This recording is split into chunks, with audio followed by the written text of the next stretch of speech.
हम आपके लिए लेकर आए हैं बृहस्पतिवार की व्रत कथा, जो कि सुनने मात्र से आपके जीवन में समस्त पापों का नाश हो जाता है, साथ ही ईश्वर की प्राप्ति होती है। तो आइए सुनते हैं इस अनोखी अनुपम कथा को। भारतवर्ष में एक प्रतापी और दानी राजा राज करता था। वह नित्य गरीबों और ब्राह्मणों की सहायता करता था। ये बात उसकी रानी को अच्छी नहीं लगती थी। वह ना ही गरीबों को दान देना चाहती थी और ना ही भगवान का पूजन करना चाहती थी, और राजा को दान देने से मना भी किया करती थी। एक दिन राजा शिकार खेलने वन को चले गए तो रानी महल में अकेली रह गई। उसी समय बृहस्पति देव महाराज साधु वेश में राजा के महल में भिक्षा के लिए आए और भिक्षा मांगने लगे। रानी ने भिक्षा देने से इनकार कर दिया और कहा, हे साधु महाराज, मैं इस दान पुण्य से बहुत तंग आ गई हूँ। मेरा पति सारा धन यूं ही लुटाते फिरता है। मेरी इच्छा है कि हमारा धन नष्ट हो जाए, फिर ना रहेगा बांस और ना बजेगी बांसुरी। साधु ने कहा, देवी, तुम तो बहुत बड़ी विचित्र हो। धन संतान की कामना कौन नहीं चाहता। पुत्र और लक्ष्मी तो पापी के घर भी होने चाहिए।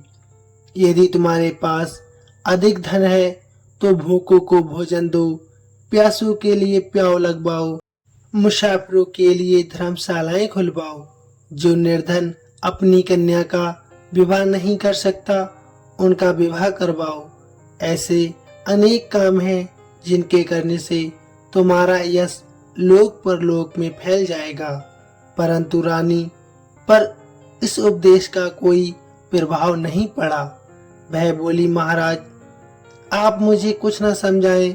मैं ऐसा धन नहीं चाहती जो हर जगह बांटती फिरूं।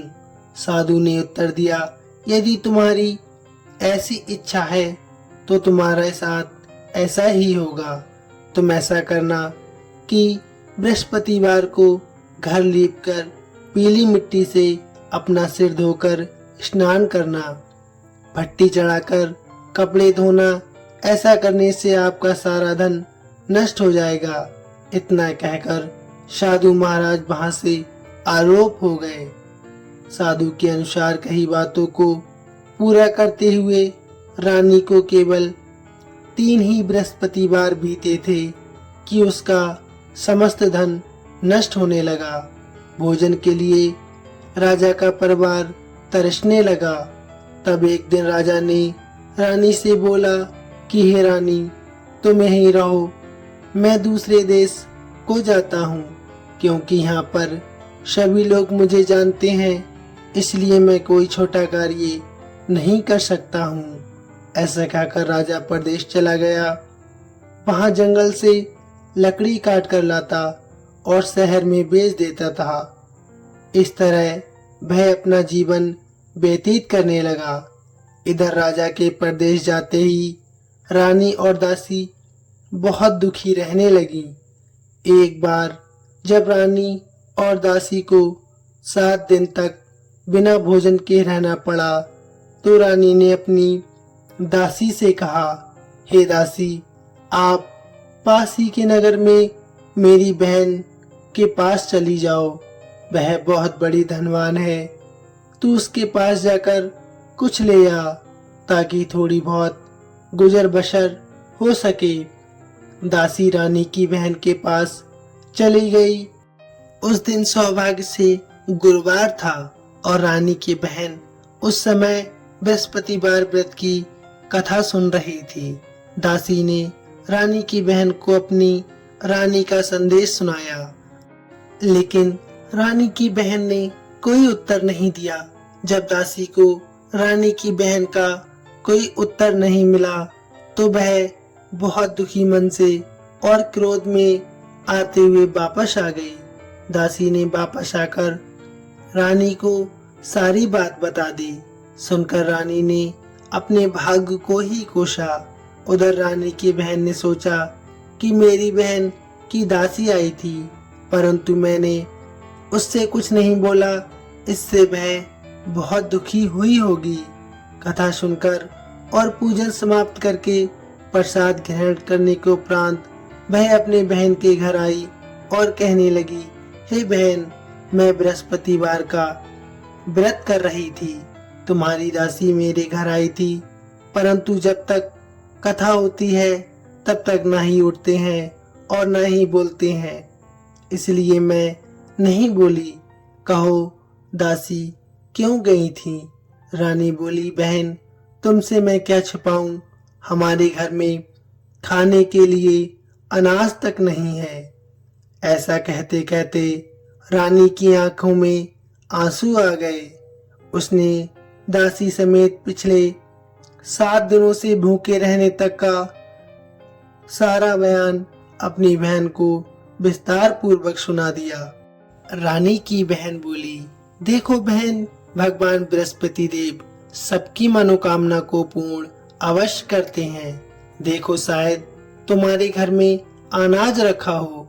पहले तो रानी को विश्वास नहीं हुआ, पर बहन के आग्रह करने पर उसने अपनी दासी को अंदर भेजा तो उसे सचमुच अनाज से भरा एक घड़ा मिल गया। ये देखकर दासी को बड़ी हैरानी हुई। दासी रानी से कहने लगी, हे रानी, जब हमको भोजन नहीं मिलता तो हम व्रत ही तो करते हैं, इसलिए क्यों ना इनसे व्रत कथा और विधि पूछ ली जाए ताकि हम भी व्रत कर सकें। तब रानी ने अपनी बहन से बृहस्पतिवार व्रत के बारे में पूछा। उसकी बहन ने बताया, बृहस्पतिवार के व्रत में चने की दाल और मुनक्का से विष्णु भगवान का केले की जड़ में पूजन करें तथा दीपक जलाएं, व्रत कथा सुने और पीला भोजन ही करें। इससे बृहस्पति देव बहुत प्रसन्न होते हैं। व्रत और पूजन विधि बताकर रानी की बहन अपने घर लौट गई। 7 दिन के बाद जब गुरुवार आया तो दोनों रानी और दासी ने व्रत रखा। गुड़साल में जाकर चना और गुड़ लेकर आ गईं। फिर उससे केले की जड़ तथा विष्णु भगवान का पूजन किया। अब पीला भोजन कहाँ से लाएं, इस बात को लेकर दोनों बहुत दुखी थी। चूंकि उन्होंने व्रत रखा था, इसलिए बृहस्पति देव उनसे प्रसन्न थे। इसलिए वे एक साधारण व्यक्ति का रूप धारण करके थालों में सुंदर पीला भोजन सजाकर दासी को दे गए। भोजन पाकर दासी बहुत प्रसन्न हुई और फिर रानी से कहने लगी, आइए भोजन ग्रहण करते हैं। उसके बाद वे सभी गुरुवार को व्रत और पूजन करने लगी। बृहस्पति भगवान की कृपा से उनके पास फिर से अपार धन संपत्ति आ गई, परंतु रानी फिर से पहले की तरह आलस करने लगी। तब दासी बोली, देखो रानी, तुम पहले भी इस प्रकार का आलस करती थी। तुम्हें धन रखने में कष्ट होता था, इस कारण सभी धन नष्ट हो गया, और जब अब भगवान बृहस्पति देव की कृपा से धन मिला है तो तुम्हें फिर से आलस होता है। रानी को समझाते हुए दासी कहती है कि बड़ी मुसीबतों के बाद हमने ये धन पाया है, इसलिए हमें दान पुण्य करना चाहिए, भूखे मनुष्यों को भोजन करवाना चाहिए और धन को शुभ कार्यों में खर्च करना चाहिए, जिससे तुम्हारे कुल का यश बढ़ेगा, स्वर्ग की प्राप्ति होगी और पितृ प्रसन्न होंगे। दासी की बात सुनकर रानी अपना धन शुभ कार्यों में खर्च करने लगी, जिससे पूरे नगर में उसका यश फैलने लगा। बृहस्पतिवार व्रत कथा के बाद श्रद्धा के साथ आरती की जानी चाहिए। इसके बाद प्रसाद बांटकर उसे ग्रहण करना चाहिए। इधर राजा एक दिन बहुत दुखी होकर जंगल में एक पेड़ के नीचे आसन जमा कर बैठ गया। वह अपनी दशा को याद करके बहुत व्याकुल होने लगा। बृहस्पतिवार का दिन था। एकाएक उसने देखा कि निर्जन वन में एक साधु प्रकट हुआ। वह साधु वेश में स्वयं बृहस्पति देव थे। लकड़हारे के सामने आकर बोले, हे लकड़हारे, इस सुनसान जंगल में तू चिंता मगन क्यों बैठा है? लकड़हारे ने दोनों हाथ जोड़कर प्रणाम किया और उत्तर दिया, महात्मा जी, आप सब कुछ जानते हैं, मैं क्या कहूँ। ये कहकर वह जोर जोर से रोने लगा और साधु महाराज को अपनी आत्मकथा सुनाने लगा। महात्मा जी ने कहा, तुम्हारी स्त्री ने बृहस्पति भगवान का अपमान किया था, जिसके कारण रुष्ट होकर उन्होंने तुम्हारी ये दशा कर दी थी। अब तुम चिंता मत करो, मेरे कहने पर चलो, मैं तुम्हारे सारे कष्ट दूर कर दूंगा और भगवान पहले से भी अधिक संपत्ति देंगे। तुम बृहस्पति के दिन कथा किया करो, 2 पैसे के चने मुनक्का लाकर उसका प्रसाद बनाया करो और शुद्ध जल से लोटे में शक्कर मिलाकर अमृत तैयार किया करो। कथा के पश्चात अपने सारे परिवार और सुनने वाले प्रेमियों में अमृत व प्रसाद बांटकर आप भी ग्रहण किया करो। ऐसा करने से भगवान तुम्हारी सब मनोकामनाएं अवश्य पूर्ण करेंगे। साधु के ऐसे वचन सुनकर लकड़हारा बोला, हे प्रभु, मुझे लकड़ी बेचकर इतना पैसा नहीं मिलता जिससे मैं भोजन के उपरांत कुछ बचा सकूं। मैंने रात्रि में अपनी स्त्री को व्याकुल देखा है। मेरे पास कुछ भी नहीं है जिससे मैं उसकी खबर मंगा सकूं। साधु ने कहा, हे लकड़हारे, तुम किसी बात की चिंता मत करो। बृहस्पति के दिन तुम रोजाना की तरह लकड़ियां लेकर शहर को जाना। तुमको रोज से दुगना धन प्राप्त होगा, जिससे तुम भली भांति भोजन कर लोगे तथा बृहस्पति देव की पूजा का सामान भी ले लोगे। इतना कहकर साधु अंतर ध्यान हो गए। धीरे धीरे समय व्यतीत होने पर फिर बृहस्पतिवार का दिन आया। लकड़हारा जंगल से लकड़ी काटकर किसी शहर में बेचने गया। उसे उस दिन और दिन से अधिक पैसा मिला। राजा ने चना गुड़ आदि लाकर गुरुवार का व्रत किया। उस दिन से उसके सभी कलेश दूर होने लगे। परंतु जब दोबारा गुरुवार का दिन आया तो बृहस्पतिवार का व्रत करना वह भूल गया। इस कारण बृहस्पति देव नाराज हो गए।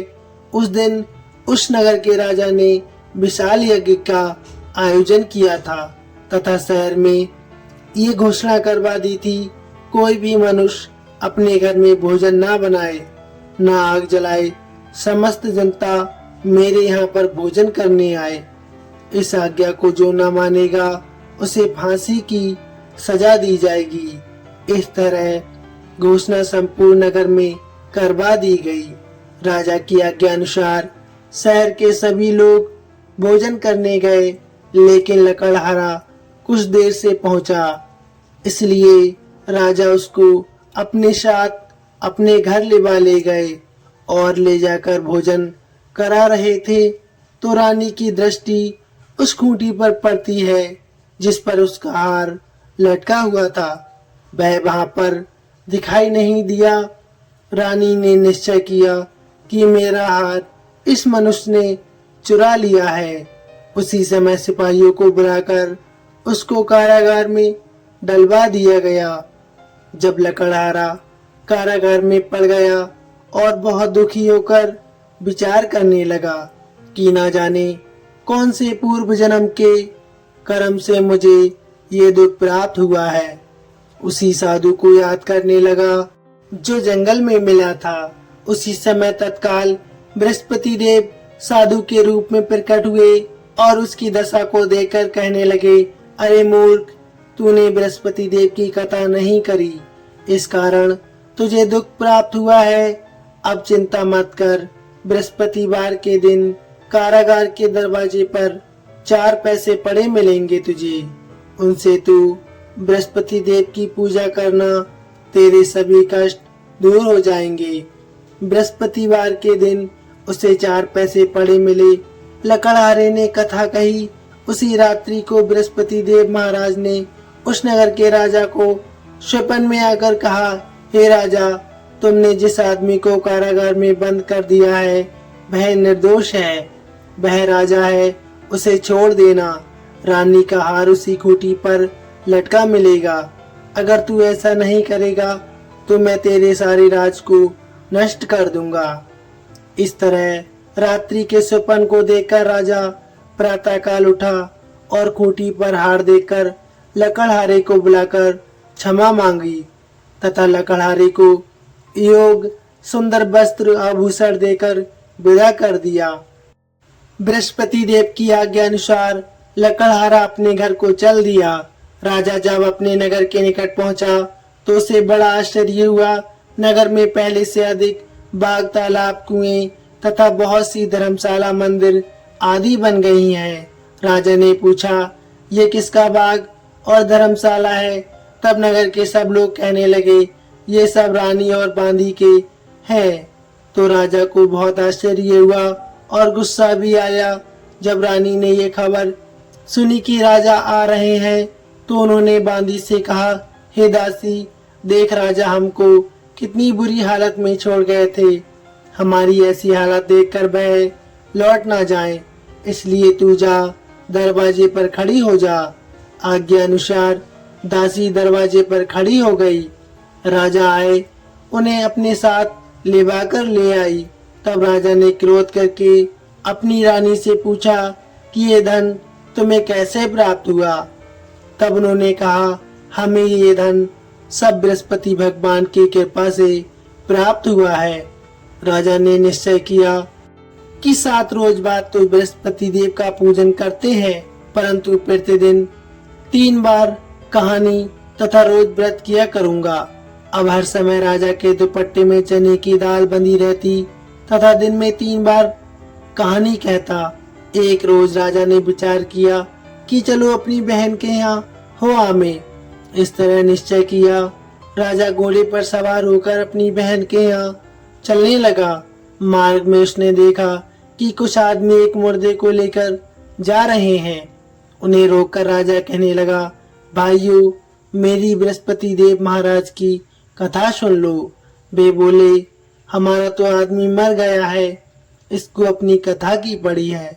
परंतु कुछ आदमी बोले, अच्छा कहो, हम तुम्हारी कथा भी सुनेंगे। राजा ने दाल निकाली और जब कथा आदि हुई कि मुर्दा हिलने लगा और जब कथा समाप्त हो गई तो राम राम करके मनुष्य उठकर खड़ा हो गया। आगे मार्ग में उसे एक किसान खेत में हल चलाता मिला। राजा ने उसे देखा और उससे कहा, अरे भैया, तुम मेरी बृहस्पतिवार की कथा सुन लो। किसान बोला, जब तक मैं तेरी कथा सुनूंगा तब तक मैं 4 हरैया और जोत लूंगा। जा अपनी कथा किसी और को सुनाना। इस तरह राजा आगे चलने लगा। राजा के हटते ही बैल पछाड़ खाकर गिर गया तथा किसान के पेट में बड़ी जोर का दर्द होने लगा। उसी समय उसकी माँ रोटी लेकर आई। उसने जब ये देखा तो अपने पुत्र से सवाल पूछा और बेटे ने सभी हाल कह दिया। तो बुढ़िया माई दौड़ी दौड़ी उस घुड़सवार के पास गई और उससे बोली कि मैं तेरी कथा सुनूंगी, तू अपनी कथा मेरे खेत पर चलकर ही कहना। राजा ने बुढ़िया के खेत पर जाकर कथा कही, जिसके सुनते ही बैल उठ खड़े हुए तथा किसान के पेट का दर्द भी बंद हो गया। राजा अपनी बहन के घर पहुंचा। बहन ने भाई की खूब खातिरदारी की। दूसरे रोज प्रातःकाल वह जागा तो वह कहने लगा, सब लोग भोजन कर रहे हैं। राजा ने अपनी बहन से कहा, ऐसा कोई मनुष्य है जिसने भोजन नहीं किया हो? मेरी बृहस्पतिवार की कथा सुन ले। बहन बोली, हे भैया, ये देश ऐसा ही है कि पहले यह लोग भोजन करते हैं, बाद में अन्य काम करते हैं। अगर कोई पड़ोस में हो तो मैं देख कर आऊं। वह ऐसा कहकर देखने चली गई, परंतु उसे कोई ऐसा व्यक्ति नहीं मिला जिसने भोजन न किया हो। अतः वह एक कुमार के घर गई जिसका लड़का बीमार था। उसे मालूम हुआ कि उसने 3 रोज से कुछ भी भोजन नहीं किया है। रानी ने अपनी भाई की कथा सुनने के लिए कुमार से कहा। वह तैयार हो गया। राजा ने जाकर बृहस्पतिवार की कथा कही, जिसके सुनकर उसका लड़का बिल्कुल ठीक हो गया। अब तो राजा की प्रशंसा होने लगी।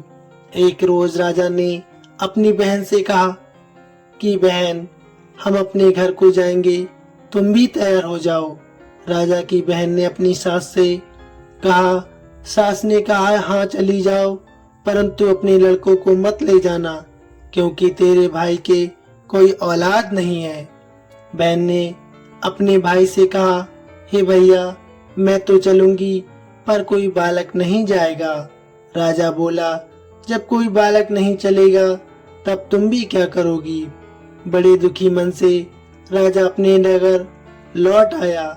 राजा ने अपनी रानी से कहा, हम निर्वंशी हैं, हमारा मुंह देखने का धर्म नहीं है और कुछ भोजन आदि नहीं किया। रानी बोली, हे प्रभु, बृहस्पति देव महाराज ने हमें सब कुछ दिया है, वह हमें औलाद अवश्य देंगे।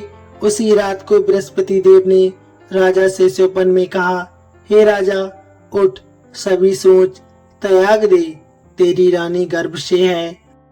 ये बात सुनकर राजा को बहुत खुशी हुई। 9वें महीने में उसको गर्भ से एक सुंदर पुत्र पैदा हुआ। तब राजा बोला, हे रानी, स्त्री बिना भोजन के रह सकती है, परंतु बिना कहे नहीं रह सकती। जब मेरी बहन आए तो मुझसे कुछ मत कहना। रानी ने सुनकर हाँ कर दिया। जब राजा की बहन ने यह शुभ समाचार सुना तो वह बहुत खुशी हुई और बधाई देने चली आई। भाई के यहाँ आई, तभी रानी ने कहा, घोड़ा चढ़कर नहीं आई, गधा चढ़ी आई। राजा की बहन बोली, भाभी, मैं इस प्रकार न कहती तो तुम्हें औलाद कैसे मिलती। बृहस्पति देव ऐसे ही हैं, जैसी जिसकी मन में कामना होती है सभी को पूर्ण करते हैं। जो सद्भावना पूर्वक बृहस्पतिवार का व्रत करता है एवं कथा सुनता है, पढ़ता है, दूसरों को सुनाता है, बृहस्पति देव उसकी सभी मनोकामनाएं पूर्ण करते हैं। भगवान बृहस्पति देव उसकी सदैव रक्षा करते हैं। संसार में जो मनुष्य सद्भावना से भगवान जी का पूजन व्रत सच्चे हृदय से करता है तो उनकी सभी मनोकामनाएं अवश्य पूर्ण होती हैं। जैसी सच्ची भावना से रानी और राजा ने उनकी कथा का गुणगान किया तो उनकी सभी इच्छाएं भगवान जी ने पूर्ण की थीं। इसलिए पूर्ण कथा सुनने के बाद प्रसाद लेकर जाना चाहिए।